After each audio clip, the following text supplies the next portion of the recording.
네, 반갑습니다. 이영환입니다. 여러분 정말 오랜만에 이렇게 인사를 드리게 되었습니다. 먼저 영상을 클릭해 주셔서 진심으로 감사하다는 말씀을 드리겠습니다. 오늘 제가 이야기하려고 하는 이야기는요, 전광훈 목사님에 대한 그 이단 시비 관련돼서 어떤 기사가 떴는데 그 기사 내용을 여러분들에게 좀 소개시켜 드리겠습니다. 기독 공보에 실린 내용입니다. 내용을 살펴보니까 예장 통합 이대위에서는 전광훈 목사 이단 정죄에 대해서 전혀 고려하지 않겠다는 뜻을 전했다는 내용입니다. 그 내용 한번 읽어볼게요. 예장 통합 교단에서는 전광훈 목사를 이단으로 판단하지 않기로 했습니다. 정치적인 문제와 교리적인 문제를 구분하기로 했다는 것이죠. 전광훈 목사가 극단적으로 우파적 성향을 띠고 현 정부에 대해서 공격을 한 것은 교리적 행동이 아닌 정치적 행동이고, 최근에 집단 감염이 많이 된 것은 의학적인 문제이지 교리적인 문제가 아니다라는 것입니다. 따라서 전광훈 목사가 정치적, 의학적인 문제가 있다고 해서 교리적으로 접근을 해서는 안 된다라는 것입니다. 교리적으로 접근을 하려면 목사님의 교리적 사상 체계를 검증해 봐야지 전광훈 목사님이 하셨던 말 몇 마디를 가지고 판단해서는 안 된다라는 입장을 밝힌 것입니다. 또 하나는 전광훈 목사님이 총신대 설교학 교수였던 이성원 목사님이 심호하고 계셨던 대구 서문교회에서 2차례 연거푸 부흥회를 초청받은 적이 있을 정도로 설교에 대해서만큼은 정말 막강한 파워를 가지고 계십니다.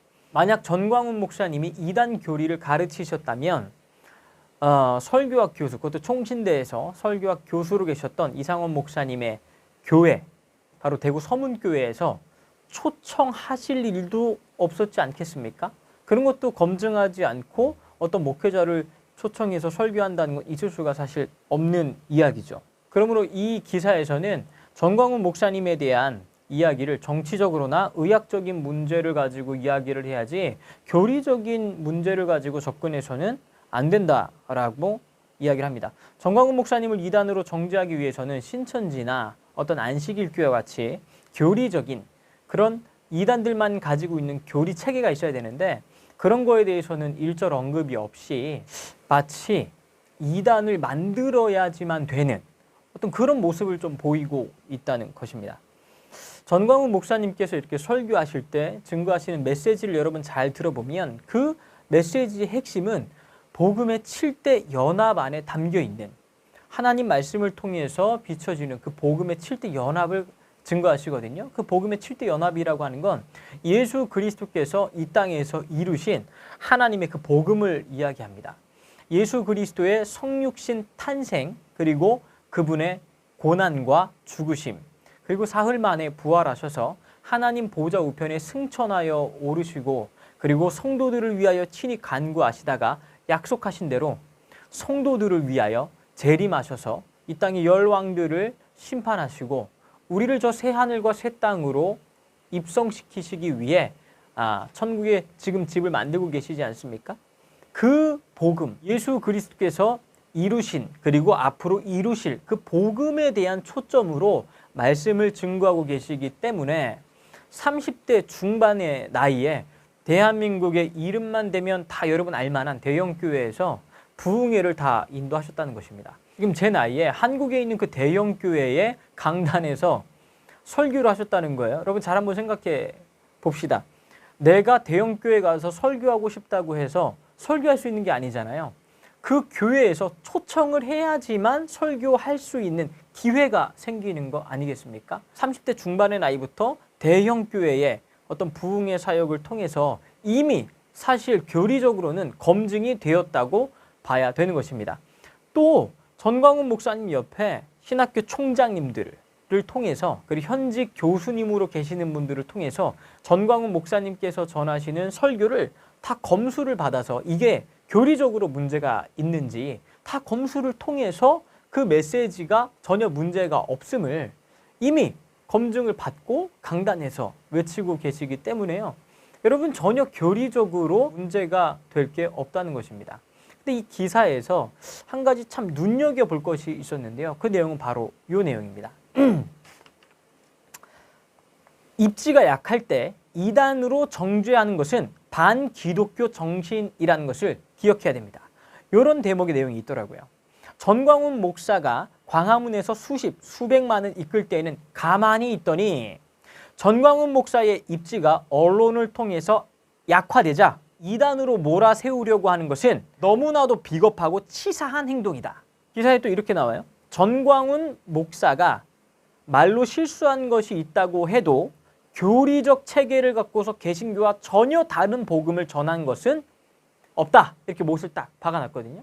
여러분, 그러니까 전광훈 목사님을 이단으로 만들려고 하는 건 본질이 아니고 표면적인 거라는 거죠. 그러니까 이단으로 만들어서 지금 하고 있는 애국운동을 못하게 하려고 하는 게 본질이라는 거예요.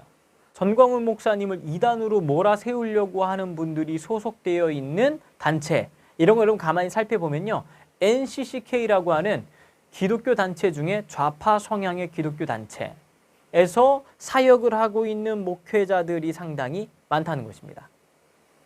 그러니까 이단으로 만들려고 하는 건 사실 본질이 아니고, 본질이 뭐냐면 이단으로 만들어서 더 이상 애국 운동을 못하게 하려고 하는 것이 본질이라는 것입니다. 저도 사실 좀 안타까운 것은요.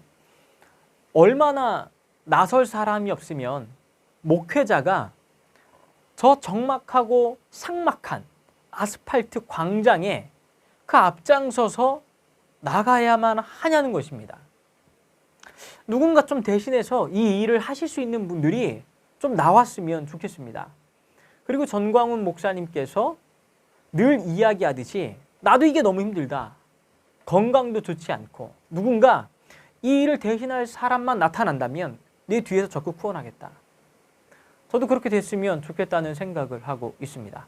누군가 좀 다윗처럼 용기 있게 앞장서서 대한민국의 초석을 좀 지켜줄 만한 그런 훌륭한 좀 리더십들이 나왔으면 좋겠습니다. 그러니까 한 가지 분명한 것은요. 올바른 국가관과 그리고 바른 성경적인 가치관을 갖고 있는 목회자 분들이라면 전광훈 목사님을 향한 이단 시비가 정말 터무니없는 이야기라는 것을 아실 수가 있을 것입니다. 그러니까 이단으로 만들려고 하는 건 표면적인 거고요. 본질은 다른 데 있다는 것을 꼭 명심해 주시기를 바랍니다. 저 역시 이 기사를 보면서 광장에 수백만의 성도들과 애국 국민들이 거리로 뛰쳐나올 때 그때는 가만히 있다가 언론에서 문제를 제기하자 마치 마귀처럼 틈타고 딱 나와가지고 이단 시비를 걸고 있는 건 너무나도 비겁하고 치사한 행동이라는 생각이 듭니다. 오늘 영상 여기서 마무리하고요. 다음에 또 좋은 내용 가지고 여러분 찾아뵙도록 하겠습니다. 시청해 주셔서 대단히 감사합니다.